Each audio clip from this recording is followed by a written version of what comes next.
சப்ரகமுவ மாகாணத்திலும் கண்டி மற்றும் நுவரெலியா மாவட்டங்களிலும் பல தடவைகள் மழை பெய்ய வாய்ப்புள்ளதாக வளிமண்டலவியல் திணைக்களம் எதிர்வு கூறியுள்ளது.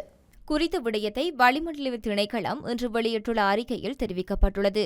மேல் மற்றும் வடக்கு மேல் மாகாணங்களிலும் காலி மற்றும் மாத்தறை மாவட்டங்களிலும் சிறிதளவு மழை பெய்யக்கூடும் என சாத்தியம் காணப்படுகிறது. ஊவா மாகாணத்திலும் அம்பாறை மற்றும் மட்டக்களப்பு மாவட்டங்களிலும் சில இடங்களில் பிற்பகல் 2 மணிக்கு பின்னர் மழையோ அல்லது இடியுடன் கூடிய மழையோ பெய்யக்கூடிய சாத்தியம் காணப்படுகிறது. மத்திய மலைநாட்டின் மேற்கு சரிவு பகுதிகளிலும் வடமத்திய மற்றும் வடமேல் மாகாணங்களிலும் திருகோணமலை மற்றும் ஹம்பாந்தோட்டை மாவட்டங்களிலும் அவ்வப்போது மணித்தியாலத்துக்கு 40 தொடக்கம் 50 கிலோமீட்டர் வரையான வேகத்தில் பலத்த காற்று வீசக்கூடும் என எதிர்பார்க்கப்படுகின்றது.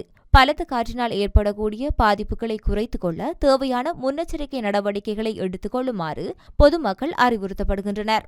சூரியனை தொடர்ந்து தென் திசை நோக்கி இயக்கத்தின் காரணமாக கடந்த 28ஆம் திகதியிலிருந்து எதிர்வரும் 7ஆம் திகதி வரை இலங்கையின் அகலாங்குகளுக்கு நேராக உச்சம் கொடுக்க உள்ளது. அதற்கிணங்க இன்று நண்பகல் 12:10 அளவில் முதலைப்பாலை, பலகொல்லாகம, ராஜாங்கனை, எப்பால, மெதிரிகிரிய, பள்ளித்திடல் மற்றும் வாகரை ஆகிய பிரதேசங்களுக்கு மேலாக சூரியன் உச்சம் கொடுக்க உள்ளது.